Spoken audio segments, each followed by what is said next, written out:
出大消息了！曾经拯救世界的英雄亚当，居然带头造反了，满大街都在转。那个打败魔王的平民骑士，现在成了帝国的头号通缉犯。谁能想到，曾经的救世主会亲手毁掉这份和平？酒馆里的人都炸锅了，大家都在等，看这位英雄到底想干什么。酒馆里的传闻一个比一个离谱，有人说亚当其实是前任皇帝的儿子，这还没完，据说当今皇帝为了上位，不仅害死了先皇，还亲手除掉了亚当的爱人。这下全乱套了，英雄造反不是为了权力，而是为了复仇。坐在一旁的伊芙把水喷出来，这剧情编得连他这个当事人都听不下去了。但显然大家已经把这当成了真相，局面彻底失控了。伊芙这下彻底懵了，他本来只是想听听八卦，结果发现传闻中那个死掉的爱人居然就是他自己。毕竟在亚当身边确实只有他一个女人，整天走哪跟哪，形影不离。这下误会大了，全天下都以为她是英雄的女朋友。还没等他想明白怎么解释，身后突然传来一个熟悉的声音，亚当居然找来了。他看着伊芙，悬着的心终于放了下来，但这下两人的关系更说不清了。亚当一出现，气氛瞬间变得不一样了。他温柔地牵起伊芙的手，轻声安慰说：“别担心，那些威胁你的人，我已经全都收拾干净了。”这话听着浪漫，但伊芙整个人都傻了。他根本没想让他去杀人放火，这下误会闹得更大了。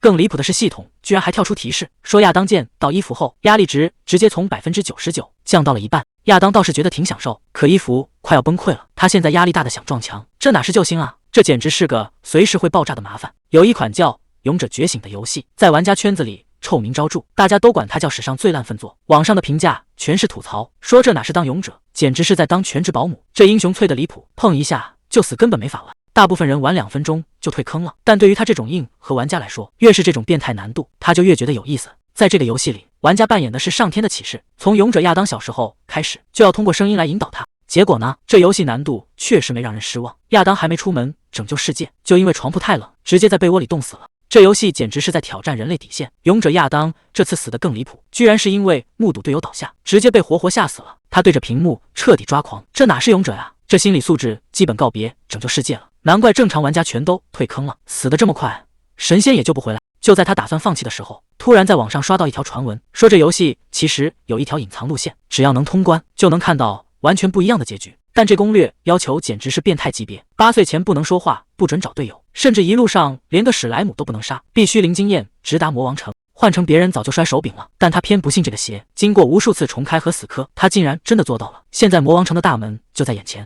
魔王还在那狂笑，觉得胜券在握。结果下一秒，亚当的长剑直接贯穿了他的身体，这一击彻底终结了这场恶战。系统提示刷了出来，亚当从魔王身上拿到了一块刻着文章的服从之石，这可是开启隐藏剧情的关键道具。屏幕前的他直接蹦了起来，兴奋的大喊通关了。他死磕了这么久，终于等到了这一刻。紧接着隐藏路线正式开启，任务目标居然变了，系统要求亚当重新修缮魔王城，直到这里变得适合居住为止。他这下看明白了，合着这游戏打完魔王，居然变成了一个经营模拟游戏。不过这种一边当勇者一边盖房子的玩法，听起来倒也不赖。他毕业后一直没找工作，把所有心思都花在了游戏里。为了能在游戏里盖起大房子，他没日没夜的指挥亚当干活。亚当这日子过得确实惨，天天不是在耕地就是在搬砖。结果有一天，游戏里突然弹出了一个提示，亚当居然要求签合同，甚至还打算在魔王城搞个工会。他这下彻底懵了，一个游戏里的勇者居然还懂什么叫劳动权益，这到底是谁教他的？紧接着，亚当直接甩过来一份合同，整整1020页。他看着这厚厚一叠要求，脑子都要炸了。这么多内容根本看不完，他索性心一横，直接点了接受。随着合同正式生效，这游戏的方向恐怕要彻底失控了。谁能想到那份1000多页的合同里居然藏着这种霸王条款？还没等他反应过来，系统就直接开启了强行召唤。一阵白光闪过，他发现自己竟然穿越了，不仅换了衣服，连头发都变成了粉色。这下麻烦大了，他真的进到了游戏世界里。紧接着，一个更离谱的隐藏任务跳了出来，系统让他去保护勇者的心理健康。原来亚当因为被他反复重置，精神已经彻底崩溃了。现在的任务是得想办法让他开心起来。他这下彻底傻眼了，任务成功了才能回现实世界，要是失败，后果竟然是悲惨的死在这里。还没等他反应过来，酒馆老板娘薇奥莱特就推门而入，劈头盖脸就是一顿训，嫌他太阳晒屁股了还不肯起床。伊芙整个人都懵了，完全不认识眼前这个女人是谁。结果对方根本不听解释，直接把她拽下楼去干活。看来在这个新世界里，想活命得先从当个打工人开始。现实里都没打过工，结果穿越到游戏里，竟然要在这儿端盘子。伊芙这心里真是100个不乐意。好不容易有大叔想请他喝杯奶，还没等碰到杯子呢，老板娘薇奥莱特的大嗓门就到了，直接催他赶紧去给客人送餐。不过这活儿干着干着，伊芙倒是听到了点有意思的事，满屋子的酒客都在夸那个勇者，说他是村子的大恩人，一个人就打跑了所有怪物。听着大家伙儿在那儿吹捧，伊芙心里别提多得意了，毕竟那个威风凛凛的勇者可是他亲手带大的。可还没高兴2秒，客人的话就让他心里咯噔一下。勇者明明已经打败了魔王，却莫名其妙失踪了好几周，到现在都没回王都。这下事情不对劲了，那个被他养大的孩子到底去哪儿了？算算日子，亚当打败魔王才过去几周，这会儿他应该刚满18岁。伊芙突然想起一件事，整个人都不淡定了。那小子该不会真听了他的话，正一个人在魔王城里吭哧的修房子吧？就在离魔王城不远的迪内尔村，伊芙正过着完全不同的生活。他转生成了这里唯一的药剂师，今年刚满16岁。虽然只是个采药的，但在这个节骨眼上，他这个药剂师恐怕得亲自出马去寻人了。伊芙开始在脑子里疯狂加戏，要是自己突然出现，帮那个正在修房子的亚当一把，那小子还不得感动坏了，压力肯定瞬间全消。为了能早点回到现实世界，伊芙下定决心，一定要让亚当感受到幸福。可理想很丰满，现实却直接给了他一记闷棍。还没等他出发去找勇者，村里的大婶就抱着羊找上门了，紧接着是肚子疼的大叔，还有闪了老腰的老爷爷，全都围着他转个不停。这下麻烦了，伊芙感觉自己不像个药剂师，反而成了村里的全能保姆。这日子过得简直比在现实世界还要忙。照这么下去，什么时候才能见到亚当啊？伊芙正被村里的琐事烦得不行，心想这又是谁在叫他？结果一回头，是威奥莱特的大儿子本，特意跑来喊他回家吃饭。一听说有吃的，伊芙刚才那点烦躁瞬间全没了，满脑子只剩下开饭2个字。毕竟天大地大，填饱肚子才是头等大事。威奥莱特的手艺真不是盖的，伊芙在餐桌上吃的那叫一个香，本还在旁边邀功，说这顿饭也有他的一份功劳，这气氛简直像一家人一样。可谁能想到这么开朗的伊芙，其实在这个世界上已经没有亲人了。他的父母在一次采药意外中双双坠下悬崖去世了。当年要不是威奥莱特阿姨收留，伊芙这个孤儿根本活不下来。这份大恩情他这辈子都还不完。看着桌上的热汤，伊芙突然悟出了一个道理，能和家人聚在一起吃顿好饭，这就是最实在的幸福啊！就在这一瞬间，他脑子里灵光一闪，既然亚当现在压力大的要命，那让他感受到幸福不就行了？伊芙兴奋地大喊一声，就是这个，吓得威奥莱特阿姨一愣一愣的。说干就干，伊芙花光了所有积蓄，背上装满美食的大包袱，直接奔向了魔王城的方向。为了准备这一大包好吃的，伊芙拉着本忙活了一整晚。虽然那小子中途就溜去睡觉了，但好歹东西是备齐了。一想到亚当一个人在魔王城，肯定没吃过一顿像样的饭，伊芙就心疼的不行。只要带去这些美食，他绝对会开心的跳起来。伊芙一边在森林里狂奔，一边在心里给自己打气：亚当，你就等着瞧吧，我要让你见识见识什么是真正的幸福。紧赶慢赶，眼前终于出现了一座宏伟的建筑。伊芙停下脚步，这难道就是传说中的魔王城？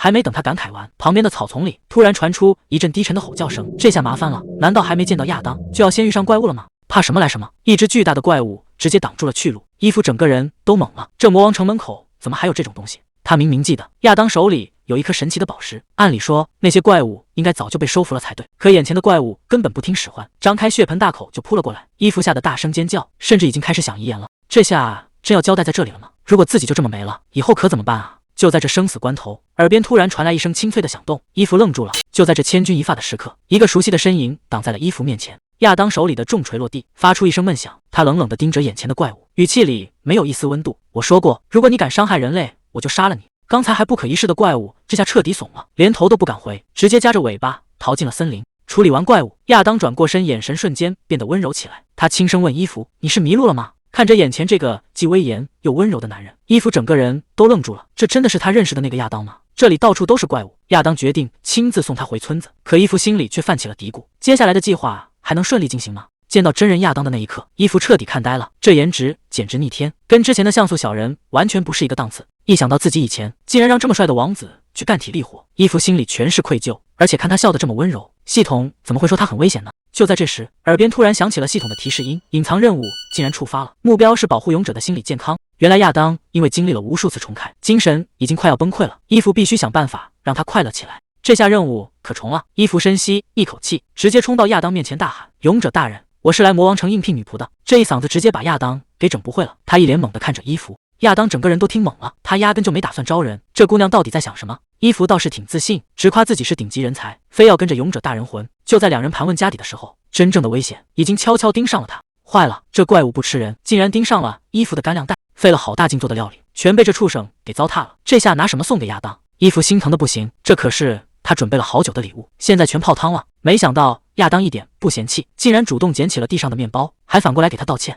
说是自己没清理干净怪物，才让他受了惊吓。这勇者大人也太温柔了吧！亚当突然指着天空，说今晚的月色真美。伊芙还傻乎乎的抬头找月亮，结果月亮没找着，后脑勺倒是挨了一记重锤。这勇者大人竟然直接动手了。等伊芙再睁开眼，发现自己根本不在原来的地方，这屋子的陈设完全没见过。他还没反应过来是怎么回事，耳边就传来了那个熟悉的声音，问他是不是已经醒了。威奥莱特推门进来，说是亚当大半夜把他抱回来的，还专门给他留了一碗热粥。这勇者大人下手也是没轻没重，一边担心伊芙的脖子受伤，一边又亲手把人家给打晕了。伊芙坐在床上，越想越气，亚当这臭小子竟然敢跟他动粗，真是一点面子都不给。他一边大口喝粥补体力，一边在心里暗暗发狠，这事儿绝对没完，想让一个硬核玩家就这么放弃，亚当也太小看他的决心了。伊芙一大早就兴冲冲地跑回来，结果亚当一看到他，脸上写满了嫌弃。就在这时，他发现昨晚那只怪物竟然半死不活地躺在地上。亚当一脸严肃地检查，说这怪物肯定是昨晚乱吃东西，结果把肚子给吃坏了。伊芙听完心里咯噔一下，昨晚这怪物抢走的不正是他亲手做的料理吗？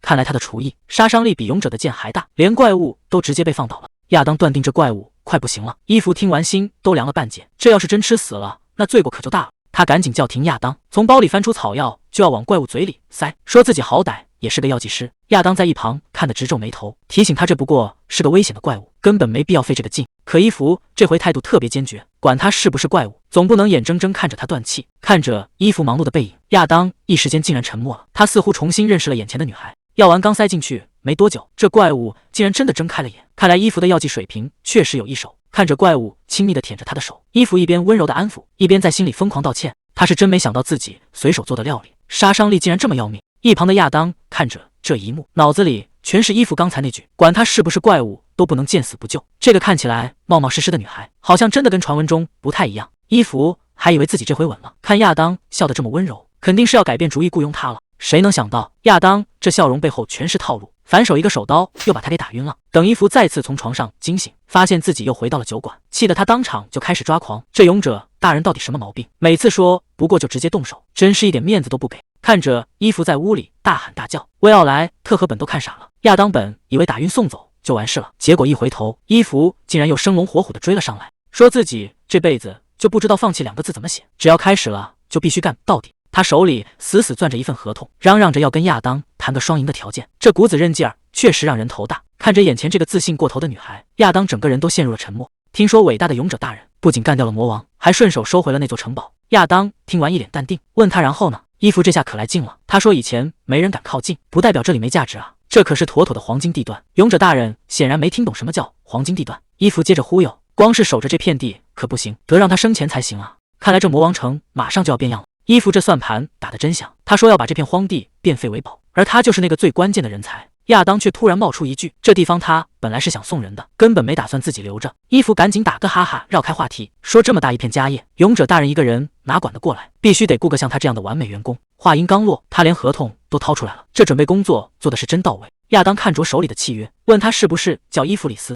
伊芙笑得那叫一个灿烂，让他直接叫自己伊芙就行。结果亚当冷不丁来了一句，我的性格可不太好，这下麻烦了，这合同他到底敢不敢签？伊芙这嘴真是没个把门的，居然问勇者大人，要是任务失败了会不会被灭口？亚当一脸无奈，说自己从来不杀小孩。结果伊芙更离谱，追着问如果他不是小孩呢，是不是就死定了？这下把亚当气得够呛，压力直蹭蹭往上涨。伊芙这才反应过来自己好像玩脱了，就在他想办法圆场的时候，亚当却突然松口了，他决定签下这份合同。但他接下来的动作让伊芙彻底愣住了，亚当直接咬破手指，把血滴在了契约书上。这下事情可不简单了，这合同一旦生效，谁也别想反悔。看着合同上的血迹，伊芙整个人都傻了，他只是想找份工作，没想到这世界签约居然要玩命。亚当倒是很干脆，他说自己忙得很，只要伊芙能保住小命，剩下的随他怎么折腾，但他绝对不会给任何特殊照顾。这不就是妥妥的放养模式吗？伊芙听完反而乐开了花，只要能留下，这点要求根本不算什么。看着亚当转身要走，伊芙赶紧追上去叫住了他。看着亚当手上的伤口，伊芙二话不说就要帮他止血。亚当还想找借口拒绝，说包扎了右手干活不方便，结果伊芙一句话直接让他没词了。他说你明明是个左撇子，装什么右手不方便？亚当这下彻底愣住了，没想到这姑娘观察力这么强，只能老老实实让他包扎，最后还被强行打了个蝴蝶结。伊芙倒是挺得意，笑着说以后请多指教。亚当看着手上的蝴蝶结，虽然嘴上说着随他便，但心里明显已经没那么排斥了。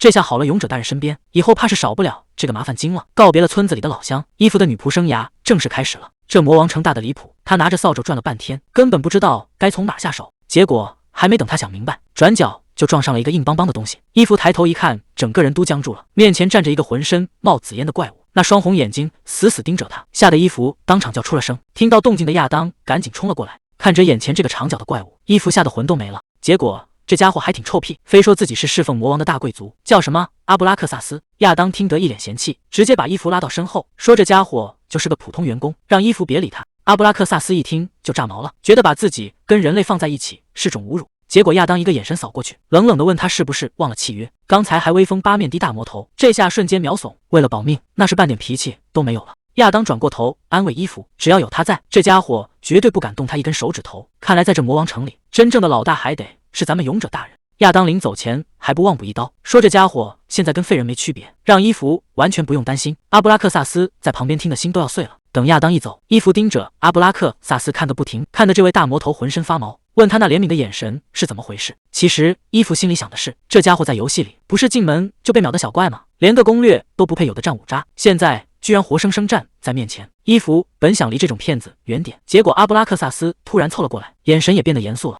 他压低声音问伊芙，一个普通人类跑到魔王城来到底想干什么？勇者带他过来肯定没那么简单。这下麻烦了，这家伙虽然战斗力不行，但脑子转得倒挺快。阿布拉克萨斯还在那儿嘚瑟，说平时谁敢靠近这城堡，早就被勇者大人给轰走了。结果他话还没说完，伊芙反手就把扫帚塞他手里了。这一套动作行云流水，把这位大魔头直接给整不会了。阿布拉克萨斯愣在原地，半天没反应过来，这到底是什么操作？伊芙看着他那副傻样，心里已经开始打小算盘了。反正这魔王城大的要命，正愁没人帮着干活呢。既然这家伙自己送上门，那简直就是最完美的劳动力。以主人的名义命令你，给我乖乖听话。亚当手里的这块屈服之石是打败魔王后得到的战利品，只要有他在，任何魔物都得低头。虽然这附近已经被清理干净，但这种力量的代价实在太大了。每次动用这个能力，身体的消耗都像被掏空一样，而且控制的效果根本维持不了多久。这块石头的力量最多只能维持1周，时间一到，他就要重新控制那些魔物。亚当始终想不通，神为什么要让他去守护魔王的城堡？明明当初说好了会一直陪在他身边，还叮嘱他除了魔王谁都不能杀。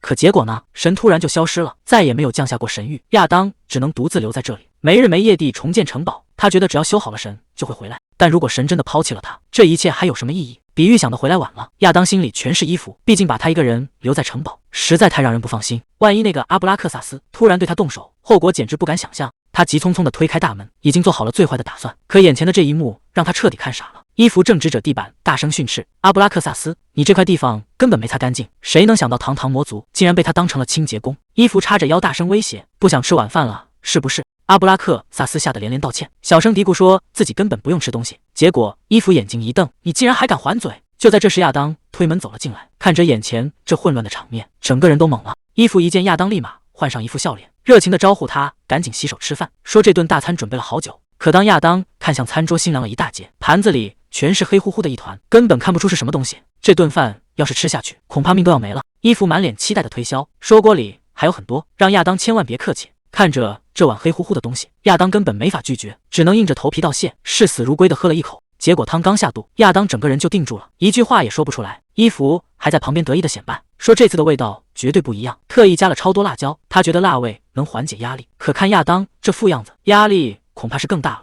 伊芙做饭的过程简直是场灾难，先是疯狂撒辣椒，发现太辣了就拼命加糖，结果盐又放多了，最后锅里竟然直接起火了。虽然中间出了点小意外，但伊芙觉得问题不大。可系统提示却出卖了一切，亚当的压力值竟然飙到了80%。看着亚当那副难受的样子，伊芙小心翼翼地问：“是不是真的很难吃？”亚当沉默了半天，还是礼貌地撒了个谎，说：“味道很好，只是自己已经吃饱了。”伊芙心里很清楚，他明明才吃了一口。就在他怀疑自己没天赋的时候，亚当却温柔递到了声线。这一句话让伊芙彻底愣住了。亚当温柔地看着伊芙，说：“这是第一次有人为他做饭，他能感受到这份诚意，甚至还亲切地叫了他的名字。”伊芙听完简直要飘起来了，以为自己的厨艺终于征服了勇者，甚至开始幻想以后天天给他做饭。结果话还没说完，亚当就赶紧打断了他。他一脸严肃地表示，以后真的不用再麻烦了，剩下的这些饭菜就留给阿布拉克萨斯慢慢享用吧。躲在桌子底下的阿布拉克萨斯听完直接崩溃了，这哪是吃饭，这分明是要他的命。看着亚当落荒而逃的背影，伊芙终于意识到这顿饭的杀伤力可能比他想的还要大。阿布拉克萨斯正想偷偷溜走，结果还没爬出2步就被伊芙一把按住了肩膀。他刚想反抗，说自己根本不吃人类的食物，结果伊芙一个眼神瞪过来，只说了3个字：“给我吃。”面对这种绝对的威压，阿布拉克萨斯只能认命，最后整个人瘫在桌子上，连魂儿都快飞出来了。到了第2天早上，伊芙倒是神清气爽，觉得这一觉睡得真舒服。新的一天开始了。伊芙推开窗户，看着外面的大好阳光，决定今天要在这魔王城里大干一场。他换好衣服，兴冲冲地跑到亚当的房门前，礼貌地敲了敲门，想给勇者大人送去清晨的问候。可就在他推开门的那一刻，整个人都定住了。屋里的亚当竟然连衣服都没穿，正光着膀子站在他面前。这突如其来的画面让空气瞬间凝固了。亚当也愣在原地，疑惑地叫了一声他的名字。原本准备好的早安问候，现在全卡在了嗓子眼里，大脑已经彻底宕机了。毕竟是拯救世界的勇者，有点料也是正常的。但他接下来的话直接让气氛降到了冰点。亚当提醒他，下次进屋记得先敲门。这下尴尬了，他赶紧解释自己不是故意的，本来还想献个殷勤问要不要帮忙，结果人家根本不领情，这马屁算是拍在马蹄子上了，真倒霉。虽然亚当身材没得说，但伊芙总觉得他状态不对。这位拯救世界的勇者怎么看起来这么虚弱？镜头一转，伊芙在采药时忍不住问阿布拉克萨斯，勇者为什么总是这么累？结果得到的答案让人意外，原来亚当根本没睡觉，整晚都在翻那些厚厚的古籍。阿布拉克萨斯随口建议，好奇的话你干嘛不直接去问他？明明是来采药的。阿布拉克萨斯却比谁都兴奋，看他这熟练的动作，确实真有两下子。伊芙忍不住好奇，既然是恶魔，那他到底有什么特殊能力？结果人家说自己掌管音乐，只要他一开口，谁都得掉进幻觉里出不来。伊芙还以为他在吹牛，随口开了个玩笑，让他当场唱一首听听。这下可把这位恶魔惹毛了，他直接动了真格，警告伊芙，要是再敢小看他，绝对会让他后悔。面对恶魔的威胁，伊芙根本没在怕的，他直接使出杀手锏，说要把这事告诉勇者。这下轮到阿布拉克萨斯慌了，刚才那股狠劲瞬间消失，求爷爷告奶奶的让他闭嘴，看来勇者才是他真正的克星。回到城堡，伊芙为了亚当的身体真是操碎了心，又是想让他补觉，又是想换厨师。可当他走到书房门口，发现亚当还在那翻看古籍，连他靠近都没察觉。啪的一声，厚重的古籍掉在地上，亚当竟然体力不支，直接在书房里倒下了。伊芙吓得赶紧冲过去，结果亚当第一句话居然是问他有没有看到，这下场面一度非常尴尬。伊芙心直口快，直接拆穿他累到打瞌睡，可话一出口他就后悔了，万一伤了勇者的自尊心怎么办？他赶紧找台阶下，一边摆手一边胡编乱造，说自己刚才只是在看洗衣篮，绝对什么都没看见。这种拙劣的谎言，亚当一眼就看穿了，他无奈地叹了口气，让伊芙别再演戏了。看着眼前这个硬撑的男人，伊芙终于忍不住问出口，你的身体是不是已经出大问题了？伊芙一眼就看出来，亚当的腿都在发抖，这明显是身体透支的信号，可他还在那硬撑说没事。直到亚当亲口承认自己已经很久没睡过好觉，伊芙这下彻底坐不住了，直接当场发飙。他根本不给亚当反驳的机会，转身冲出去，又抱着被子风风火火地杀回来，这架势谁看了都得躲。伊芙指着旁边的沙发，语气强硬没商量，命令亚当立刻躺下。亚当还想再挣扎一下，结果被伊芙直接按倒，盖上被子，安排的明明白白。看来今天他不睡也得睡了。伊芙直接下了死命令，哪怕只睡1个小时也行，今天这局亚当是必须得补了。亚当还在担心怪物会突袭，伊芙赶紧给他吃下定心丸，承诺只要有动静绝对第一时间叫他，还会一直守在旁边直到他睡着。这份难得的安全感终于让亚当放下了所有戒备，他轻声说了句相信你，接着就彻底闭上了眼睛。刚才还嘴硬说不困，结果头一沾枕头就秒睡了。看着亚当安静的睡颜，伊芙心里一阵发酸，这个平日里威风凛凛的勇者，为了守护魔王城，到底把自己逼到了什么地步？只有在这一刻，他才终于能像个普通人一样喘口气了。看着亚当终于睡熟，伊芙忍不住伸手给了他一个温柔的摸头杀，轻声说了句辛苦了。本以为任务圆满完成，伊芙刚准备起身去干活，结果下一秒手腕就被死死的拽住了。亚当明明还没睁眼，却像是溺水的人抓住了浮木，力气大的惊人，根本不打算放手。他在梦里小声呢喃，求伊芙不要走，更不要丢下他一个人。这副脆弱的样子简直让人破防。谁能想到平日里无所不能的勇者，内心深处竟然这么没安全感？这下伊芙是真的走不掉了。到底是什么样的噩梦，能让这个男人怕成这样？哪怕理智告诉他该离开了，可这一刻他怎么也挪不开步子。明明只是想在森林里采个果子，可伊芙的脑子里全都是亚当那张脸。这下事情真的不对劲了。本来只是为了完成系统任务，好让自己能活着回到现实世界，可现在他好像真的动了真心。伊芙正烦着呢，却感觉到有东西拽着他的衣裙，气得他直接当场发飙，让他赶紧闭嘴别烦人。结果话音刚落，之前那个凶神恶煞的红怪兽竟然一溜烟跑过来，直接躺在地上开始撒娇。这下伊芙彻底看傻了，这还是之前那个怪物吗？阿布拉克萨斯一脸不耐烦，让他有话快说别哼唧。怪兽居然还觉得委屈，说自己也是要面子的。谁能想到这只红怪兽不仅会撒娇，竟然还会开口说话，吓得伊芙当场怀疑人生。阿布拉克萨斯一脸嫌弃，说他像狗一样哼唧更丢人。伊芙好奇地问，难道你们两个以前认识？这下可捅了马蜂窝。阿布拉克萨斯开始疯狂显摆，说自己可是最伟大的恶魔，这些小喽啰怎么可能不认识他？伊芙在心里默默吐槽，其实你们两个长得差不多，都是红眼睛带个角，谁也没比谁高级到哪去。怪兽倒是挺懂礼貌，还专门感谢伊芙之前的救命之恩，搞得伊芙特别尴尬。总不能说是因为自己做饭太难吃才把他给毒晕了吧？就在伊芙想问问他的名字时，阿布拉克萨斯又跑出来补刀，说这种低级怪物根本不配有名字，气得怪兽当场自闭。看阿布拉克萨斯这么毒舌，伊芙实在是听不下去了，直接当场教他做人，让他别再欺负老实怪兽。为了安慰这个大家伙，伊芙决定亲自给他起个名字。怪兽听了特别期待，连眼神都变得亮晶晶的。结果谁能想到伊芙竟然是个起名废，对着人家思考了半天，最后大喊一声：“你就叫土豆吧！”这下不仅怪兽傻眼了，连阿布拉克萨斯都无语了。好端端一个威猛的怪物，瞬间变成了餐桌上的配菜。就在这边闹得不可开交时，另一边的屋子里，昏睡了很久的亚当终于睁开了眼睛。亚当终于醒了，感觉头脑清醒了不少，但他心里一直打鼓，总觉得自个儿睡了这么久，外面肯定要出乱子。他赶紧穿好衣服下床，急匆匆地推开门往外走，想看看大家都在干什么。结果刚走到院子里，眼前的景象就让他彻底愣住。只见伊芙正站在草地上，像训狗一样在那发号施令，一会儿让往左转，一会儿让往右转。那只威猛的红怪兽土豆竟然带着2只小跟班，乖乖的在地上打滚趴下，被伊芙训得服服帖帖。阿布拉克萨斯坐在旁边，看着这群怪兽被伊芙摸头，心里那叫一个酸溜溜，觉得这帮家伙简直丢尽了怪物的脸。结果他正吐槽的起劲，亚当突然悄无声息地出现在身后，吓得他差点当场跳起来。这下尴尬的变成了他自己。伊芙倒是特别兴奋，赶紧跑过来跟亚当打招呼，还自豪地展示他的训练成果，说这叫怪兽特训营。亚当听着那些名字，什么土豆、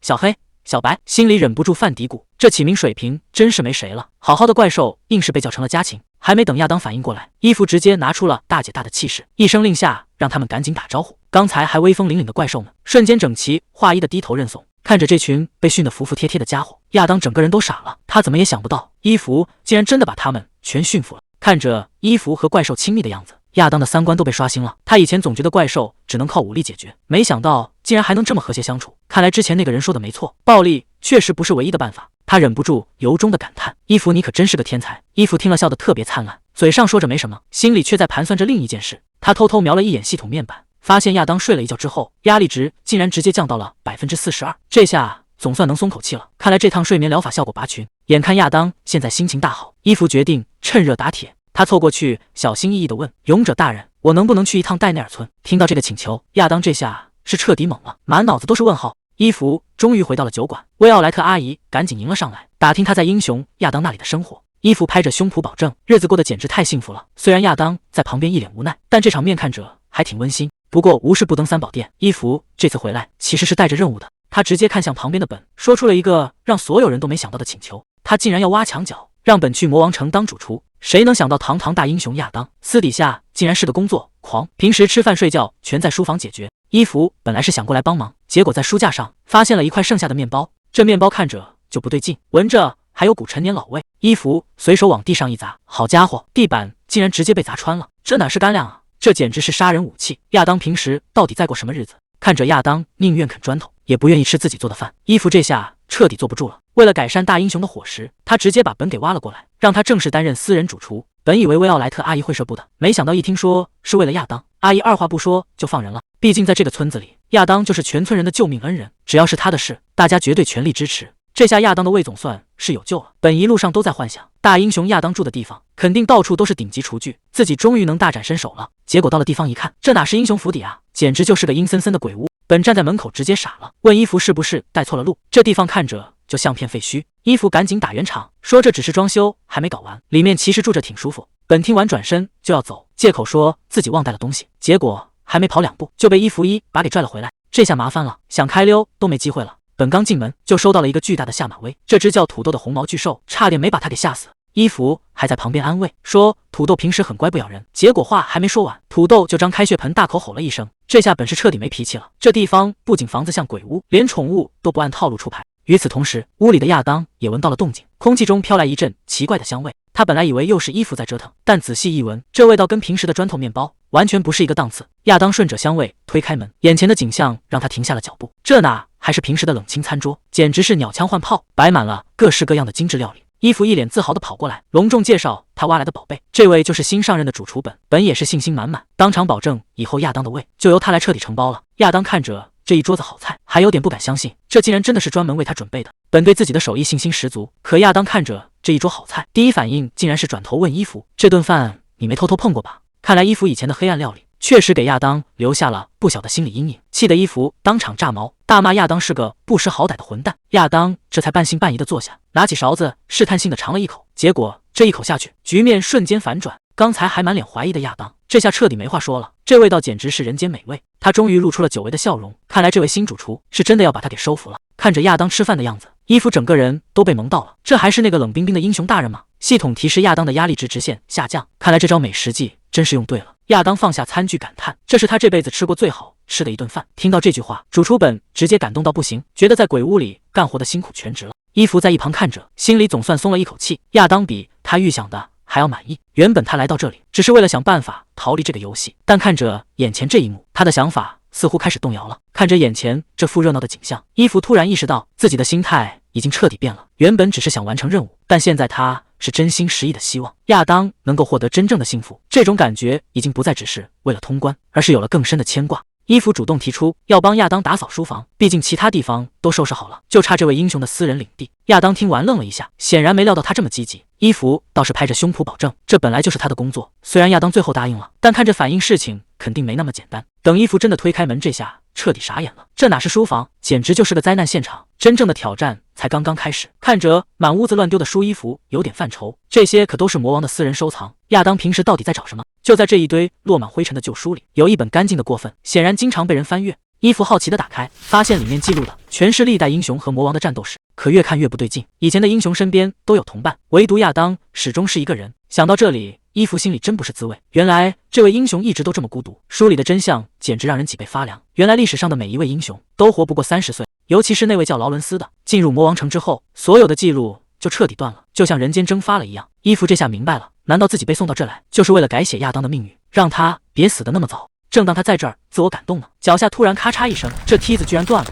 还没等救下亚当，伊芙自己先要交代在这儿了，这下真的麻烦大了。就在木板断裂的一瞬间，亚当飞身冲了过去，稳稳地把伊芙接在怀里。这反应速度真不愧是英雄。伊芙还没回过神，只能小声说了句谢谢。亚当无奈地叹了口气，说自己真是1秒钟都不能让他离开视线。毕竟这魔王城到处都破破烂烂，要是他不在身边，伊芙指不定还要出什么意外。看着亚当严肃的样子，伊芙突然反应过来，这家伙该不会是特意跑来找他的吧？这下轮到亚当沉默了，书房里的气氛突然变得有点微妙。亚当随手拿起一本书，说自己只是刚好路过。伊芙试探着问，是不是在查关于历代英雄的事？既然想知道真相，去圣殿的档案馆不是更快吗？可亚当想都没想就拒绝了，他甚至不想跟那边扯上任何关系。伊芙这下听出不对劲了，难道高高在上的圣殿竟然在提防这位英雄？亚当没有否认，只是淡淡的回了一句目前还没有。看着伊芙担心的样子，亚当突然温柔地笑了笑，让他别再操心这些事。虽然话听者很暖心，但亚当眼神里的深意显然没那么简单。亚当刚才那副笑脸，摆明了就是不想让伊芙多管闲事。伊芙越想越气，拿着扫帚在书房里疯狂撒气。谁能想到他以前可是高高在上的神灵，专门给英雄降下神谕的那种，结果现在倒好，直接沦落成了打扫卫生的小女仆。正当他在这儿自怨自艾呢，身后突然传来一个声音，说他看起来压力很大。伊芙回头一看，居然是阿布拉克萨斯。这家伙不知道从哪儿搞来一瓶酒，还带了2个杯子。他笑着问伊芙要不要来一杯。这大半夜的，魔族大佬主动找上门，事情恐怕没喝酒这么简单。这魔王城的酒窖果然名不虚传。伊芙才喝了一口，就被这顶级美酒彻底征服了，整个人都放松了下来。阿布拉克萨斯在旁边不停地劝酒，说这些酒的历史比魔王城的年纪还要大，听他的准没错。看着伊芙心情大好，阿布拉克萨斯露出了得逞的笑容。他慢慢凑到伊芙耳边，语气变得有些低沉。他说，既然现在心情这么好，那就该聊点正事了，比如关于那位英雄亚当的一切。伊芙显然还没意识到危险，顺着他的话重复了一遍。这下麻烦了，亚当的底细怕是要保不住了。酒劲儿上来之后，伊芙感觉脑子里乱糟糟的，好像有什么东西在强行翻看他的记忆。他开始对着阿布拉克萨斯有一搭没一搭的吐露真相。他说亚当根本不想当什么英雄，他最大的愿望其实是想当个普通的农民。可为了能看到最后的结局，亚当不得不接受神谕。伊芙还强调自己只是给了他一个选择而已。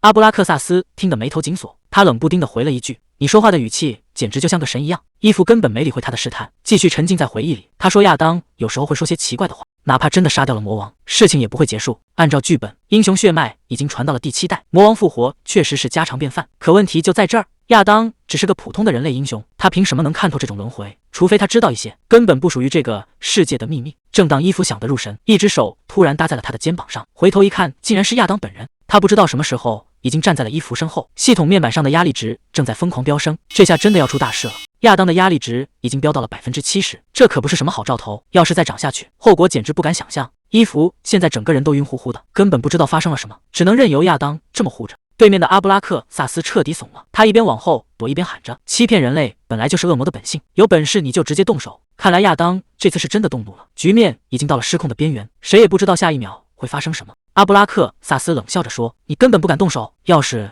你真的彻底暴走，这世界可就没人能拦得住了。别忘了我们的约定，如果你真的失控，我会亲手了解你。”亚当一句话也没说，只是冷冷地盯着他，随后抱起昏迷的衣服，头也不回地往外走。临走前，亚当丢下一句话：“下次再敢对人类动歪心思，我会让你当场没命。”阿布拉克萨斯在身后嘲讽道：“就算没人领情，你也要把这英雄游戏玩到底吗？”亚当二话不说，直接赏了阿布拉克萨斯一脚，让他离伊芙远点。他冷冷地警告对方：“伊芙什么都不知道，别想从他身上打主意。”阿布拉克萨斯却不怀好意地笑了，他说：“你真的确定吗？一个素不相识的人类，突然跑到魔王城来打工，而且还对你这么了解，难道你一点都不觉得奇怪？”亚当头也不回地回了一句：“少废话，在我眼里你才最可疑。”这下挑拨离间彻底失败了。亚当抱着伊芙直接离开，只留下阿布拉克萨斯在原地。伊芙从宿醉中醒来，这下麻烦大了。他低着头赶紧道歉，说自己不该喝酒，更不该喝得烂醉如泥。可亚当显然没打算这么轻易放过他，他坐在位子上像挤牙膏一样步步紧逼，一直追问还有没有别的事。伊芙这下彻底断片了，他怎么也想不起来昨晚还干了什么，只能带着哭腔大喊：“真的什么都不记得了。”看着亚当那副意味深长的笑容，昨晚肯定发生了什么不得了的大事。这下伊芙是真的要抓狂了。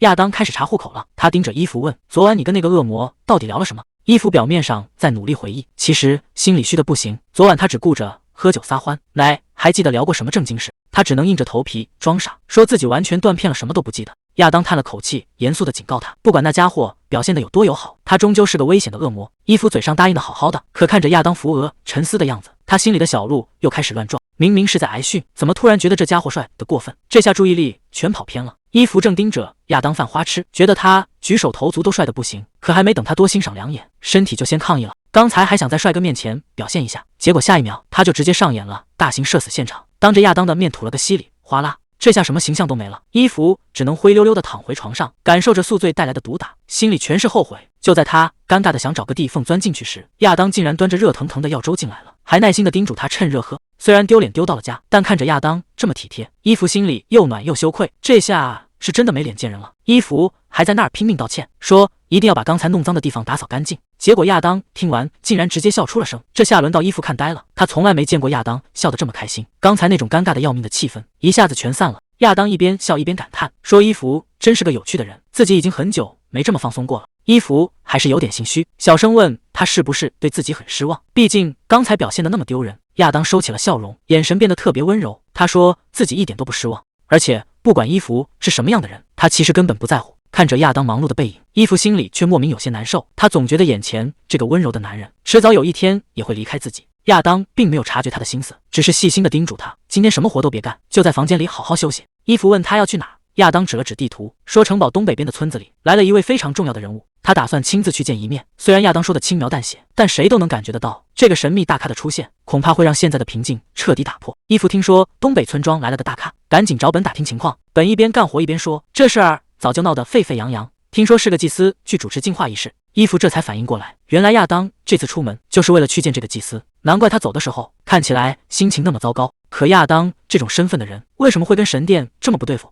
亚当终于回来了，本特意准备了一桌丰盛的晚餐。伊芙试探着开口问他这次去东北村庄顺不顺利。亚当虽然点了头，但手里的动作却停了下来，看他这副欲言又止的样子，显然在那边遇到了不小的麻烦，这顿饭恐怕是吃不安稳了。亚当突然提出要出远门，打算去神殿办点正事。他本来想让伊芙留在家里，可一想到亚当不在，这城堡里非要炸锅不可。亚当看出了他的心思，干脆改口问他要不要一起去。这下伊芙可来劲了，这种像游戏任务一样的邀请，他怎么可能拒绝？他已经开始盘算要带多少行李，完全没把亚当的提醒听进去。第二天一早，亚当看他这副样子，忍不住问他昨晚睡得怎么样。伊芙这回是真兴奋了，满脑子都在想神殿长什么样，结果折腾了一宿没睡着。伊芙虽然嘴上说没问题，但那腹强撑着的劲儿，谁看了都觉得悬。就在这时，圣骑士阿芬赶着马车到了，看着这华丽的排场，伊芙刚才那点困意全没了，这趟神殿之旅总算是正式开始了。阿芬一见到亚当，就恭恭敬敬地行了个大礼，说是专门来接勇者大人的。伊芙在旁边看得直纳闷，堂堂一个圣骑士，居然屈尊来当马夫，这神殿的安排未免也太大材小用了。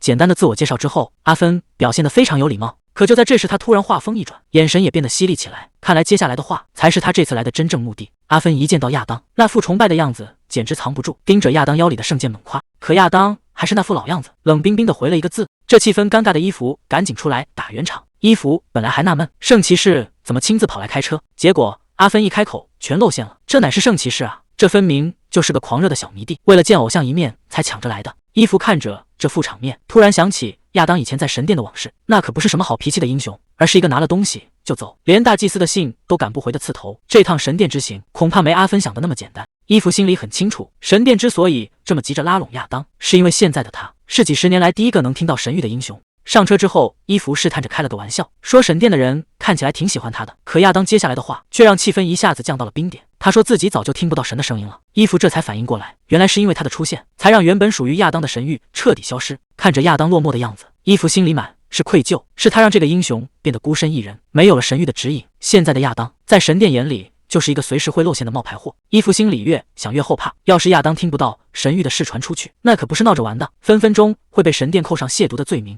随着阿芬一声令下，马车正式出发了。伊芙决定打起精神，看看这帮神殿的人到底在玩什么花样。可谁能想到，刚才还在担心掉脑袋的大事，转头他就在马车上睡死过去，甚至还流了一嘴的口水。等亚当把他叫醒的时候，伊芙整个人都懵了，发现自己居然一直靠在勇者的肩膀上，这简直是大型社死现场。他赶紧一边擦嘴一边道歉，尴尬的恨不得找个地缝钻进去。可亚当却表现得异常冷静，他并没有在意这些小事，而是压低声音说。随着阿芬的一声提醒，马车终于停在了神殿门口。伊芙还没从刚才的尴尬里缓过劲来，亚当倒是很淡定，他先一步走下马车，然后非常绅士地转过身，朝着伊芙伸出了手。可等他站稳脚跟，抬头一看，眼前的景象让他彻底没话说了。这神殿的牌面简直大得离谱，宏伟的建筑一眼望不到头，到处都透着一股神圣不可侵犯的气息。伊芙忍不住发出一声惊叹。大祭司早就带人等在门口，客气地打招呼：“我们一直在等您英雄大人。”亚当礼貌地低头致意，称呼对方为大祭司。对方笑呵呵地摆手，说：“都是老熟人了，不用搞这些虚礼。”亚当却笑着回了一句：“还是这样更自在。”看着两人有说有笑，伊芙心里却泛起了嘀咕：这气氛难道他们关系其实还不错？亚当还在客气，觉得这点小事不至于惊动大祭司亲自出马。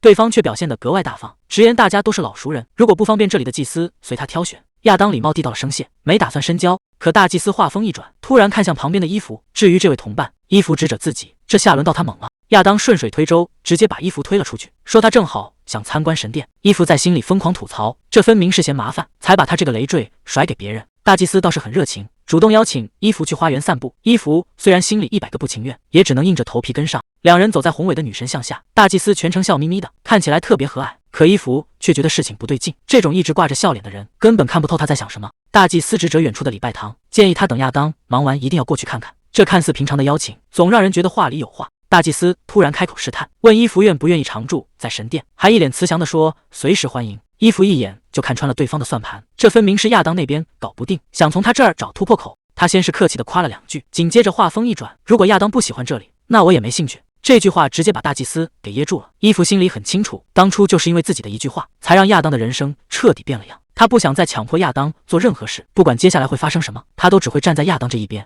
伊芙态度很明确，亚当不方便说的话，他全权负责代劳。大祭司听完笑了笑，感叹伊芙确实很了解他，有这样的同伴在身边，确实让人省心不少。可紧接着大祭司的语气突然沉了下去，他说自己一直很担心亚当。英雄这个位置虽然看着风光无限，但背后付出的代价根本没人能想象。伊芙心里咯噔一下，听这口气，难道大祭司看着亚当长大的？神殿这地方水太深了，几年前那场大清洗之后，祭司人数少得可怜，普通人根本见不到大祭司的面。可偏偏对农场长大的亚当，大祭司却表现得格外亲近，这事儿怎么看都不对劲。伊芙突然反应过来，神殿和皇室一直不对付，大祭司这是想把亚当当枪使，好提升神殿的地位。怪不得亚当总是躲着神殿，原来他早就看穿了这一切。伊芙在心里暗暗发誓，绝对不能让这帮老狐狸得逞。既然亚当不方便出面，那就由他来守护亚当。深夜里，亚当正一个人呆在房间，突然听到一阵敲门声，他随手推开门，结果整个人都愣了一下，伊芙竟然裹着个大毯子，就这么直接闯了进来。还没等亚当开口问，伊芙就一脸严肃地宣布：英雄大人，我已经查清楚真相了。亚当还没反应过来，伊芙紧接着抛出一个重磅炸弹，那个幕后黑手其实就是大祭司吧？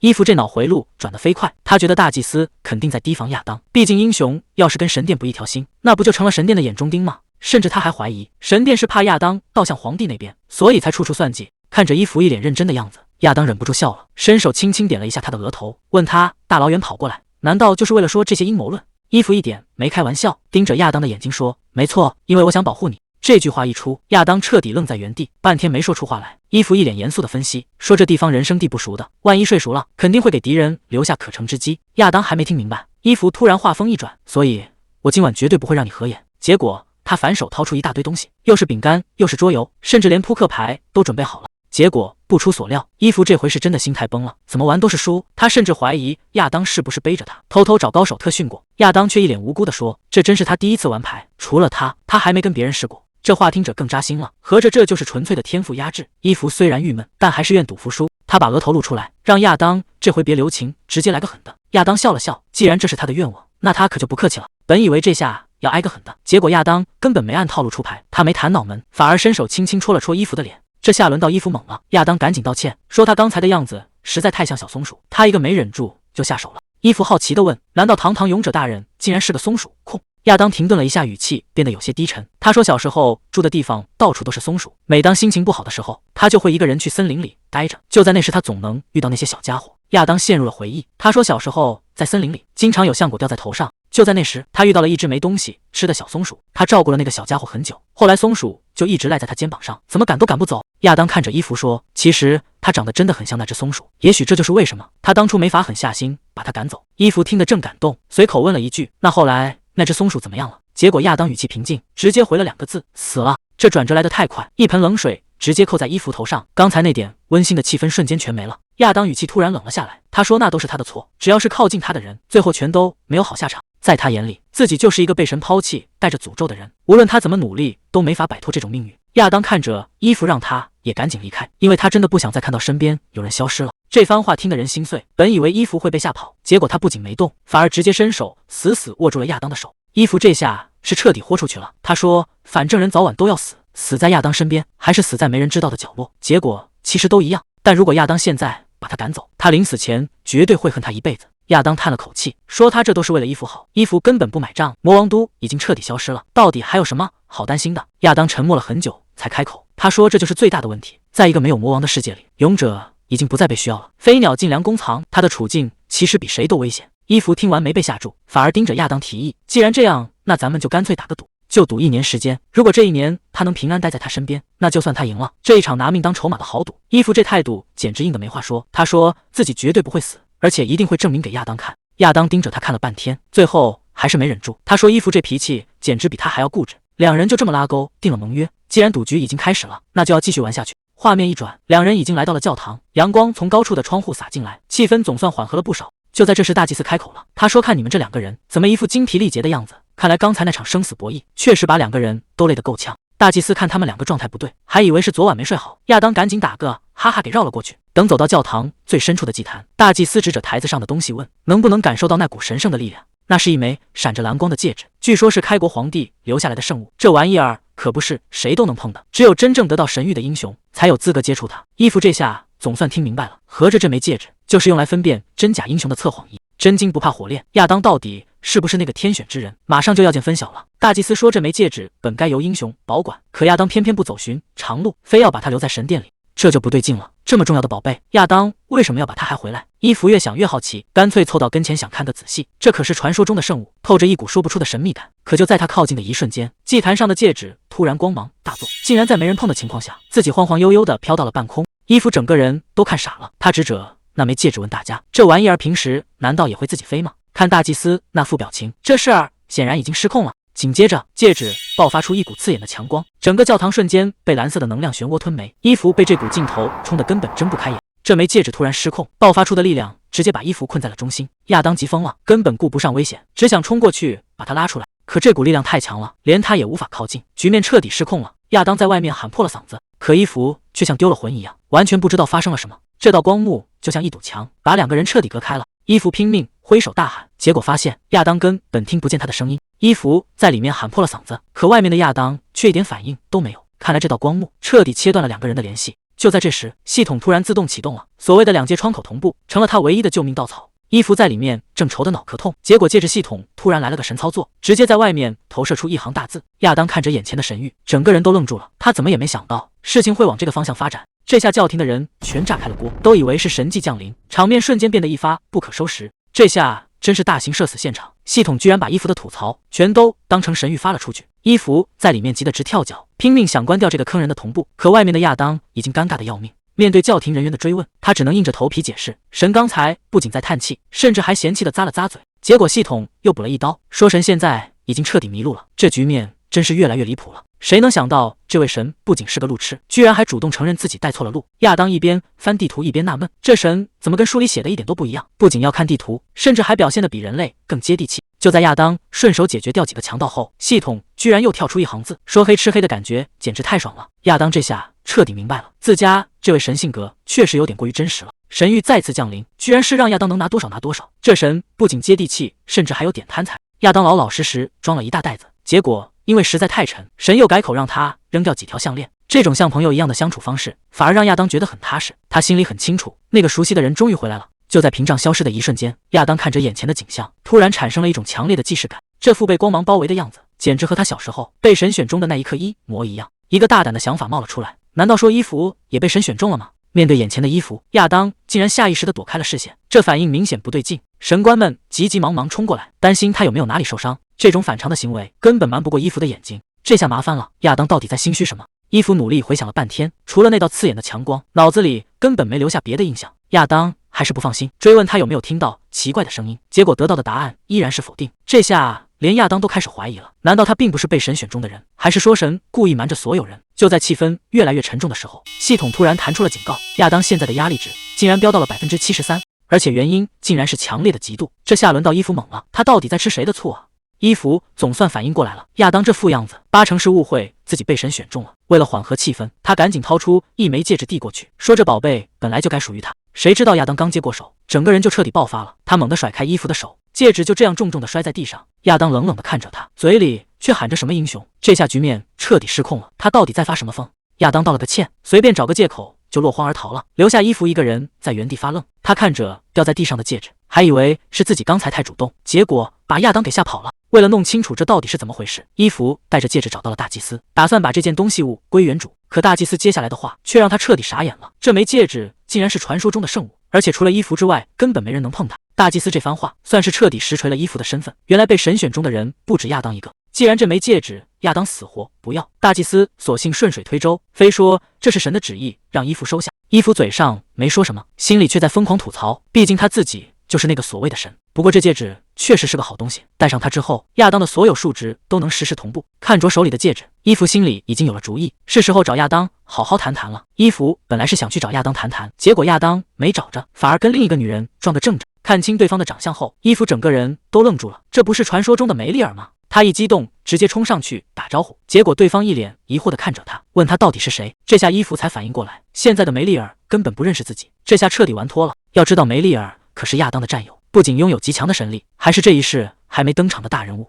为了不让身份穿帮，伊芙赶紧开始疯狂圆场，谎称自己只是亚当身边的小女仆。没想到梅丽尔不仅没生气，反而表现得超级温柔，简直就是女神级别的存在。看着眼前这位完美的战友，伊芙心里突然有点不是滋味，甚至开始自我反省。如果不是因为他非要走隐藏路线，亚当和梅丽尔早就该并肩作战了。说到底，自己才是那个拆散他们的罪魁祸首。就在伊芙胡思乱想的时候，梅丽尔突然开口问他有没有见到亚当本人。谁能想到堂堂女神级别的梅丽尔居然是个喜欢肌肉猛男的颜控，他甚至吐槽亚当的块头练得还不够大。吐槽完身材，梅丽尔又开始分享起高层的八卦，说大祭司之所以这么看重亚当，是因为他长得像一位老友的儿子。聊着聊着，梅丽尔突然露出一副看透一切的表情。他说亚当平时可是出了名的孤僻，现在居然能让伊芙带在身边，这简直就是官方认证的神助攻。非说亚当已经对伊芙敞开了心扉，搞得伊芙尴尬的想找个地缝钻进去。就在伊芙拼命解释的时候，身后突然传来一个熟悉的声音，正主亚当居然在这个时候出现了。说曹操到，亚当就这么毫无征兆地出现在了他们身后。他盯着眼前的伊芙，语气听起来不太对劲，直接开口问他：“你在这里做什么？”伊芙整个人都懵了，明明答应过亚当绝对不跟陌生人说话，可眼前的梅丽尔真的算陌生人吗？